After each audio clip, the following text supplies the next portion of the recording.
This is a door handle. It sits flush with the door, and when you walk up with the key in your pocket, it presents itself. Push, pull, you're in. It works every single time. Almost every time. Because this handle is not a handle. It is a button wearing a handle's clothing.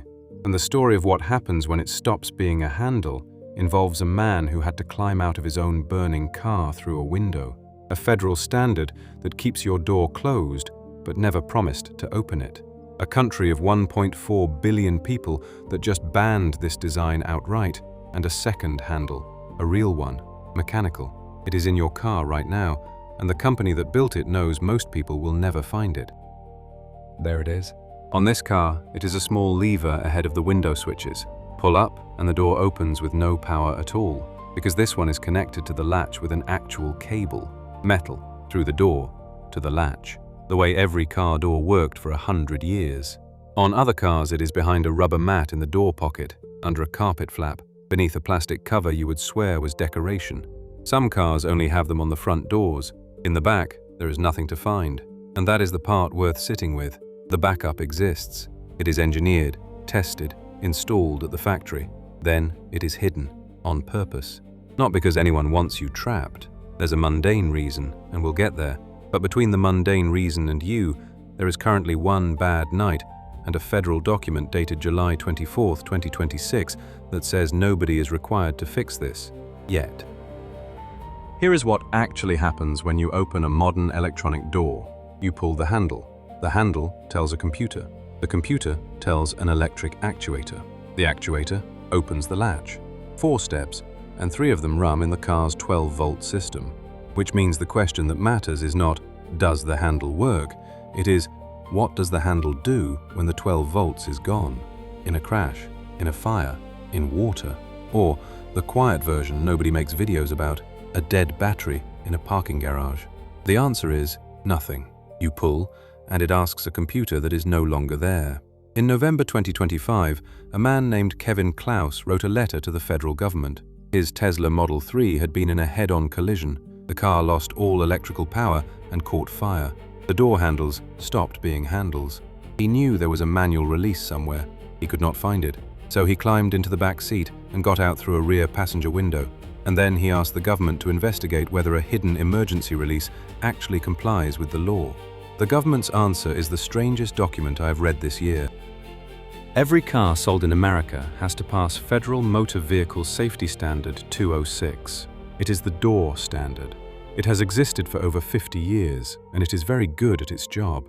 Its job is to keep the door closed in a crash, so you are not thrown out of the car. Latch strength, inertial loads, hinge integrity. Read it looking for the other direction, the door opening afterward, with a person inside and no power, and you find what NHTSA itself put in writing this July. No requirements exist in the standard that address the petitioner's concern regarding the labeling and location of a mechanical door release in passenger vehicles. No requirements exist. The hidden lever is not a violation. A release with no label is not a violation. Rear doors with no release at all, not a violation. The standard was written when a handle was a piece of metal connected to a latch, and nobody thought to require that a door be openable, because how would it not be?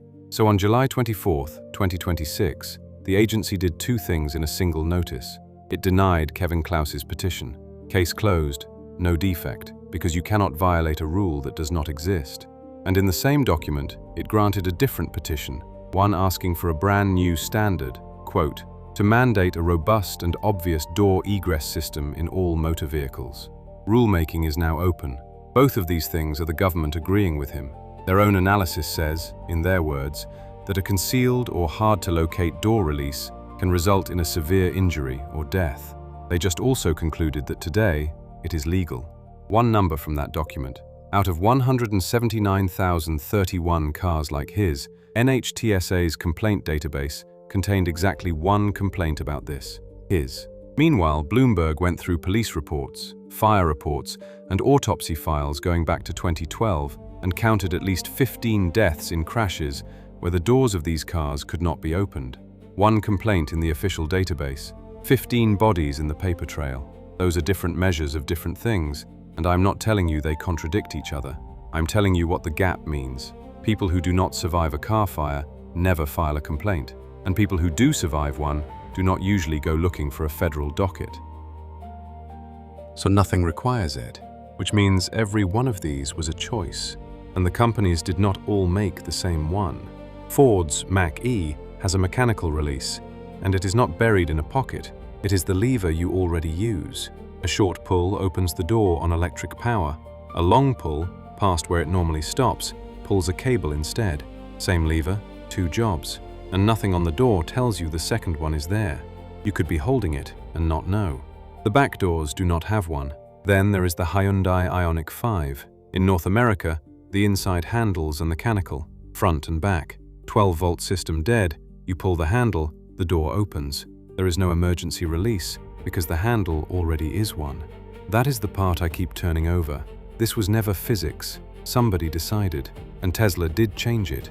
The Model 3, built from 2025, has a release in the back, at the bottom of the door pocket, under a cover you lift off with a finger. It exists now. It did not exist in the cars these complaints describe, and I could not find an announcement. Beijing. China is the largest electric car market on Earth, and flush, hidden handles spread there faster than anywhere.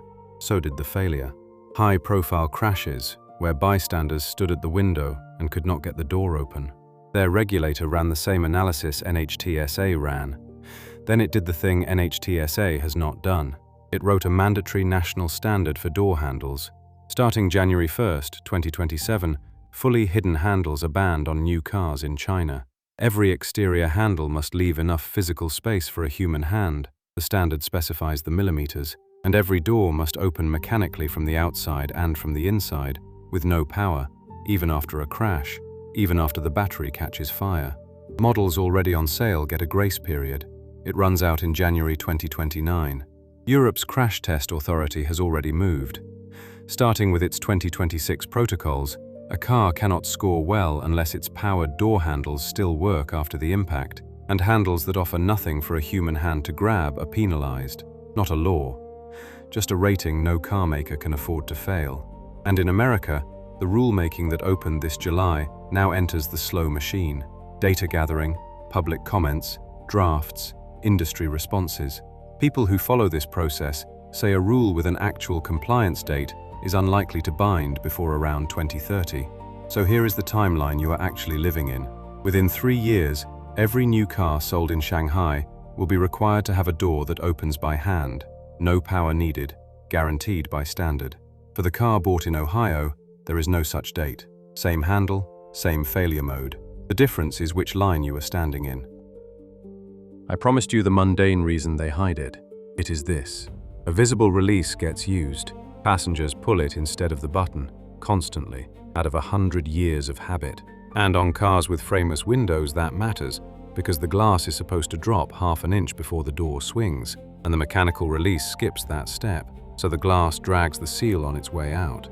Tesla's own manual warns that using the release can damage the trim, so designers solved a small, constant, warranty-shaped problem, accidental pulls, by creating a rare, catastrophic one, a release you cannot find with smoke in the car. That is not a conspiracy. It is a trade, made quietly on your behalf. In the federal document from this July is the receipt. The backup is present, it is legally sufficient, and it is deliberately unfindable. Which leaves the one move that is actually yours. Tonight, while your car has power and the lights are on, sit in the driver's seat and find it. Owner's manual, manual door release. If you have never done it, do it once, so your hand knows where it lives. Then check the back seat. If there is no release back there, you want to know that now, not the other time. The handle on the outside will keep presenting itself, every time, until it doesn't. Somewhere under the trim is the one that always works. They built it because they knew. They hid it because you'd touch it. Find it before you need it.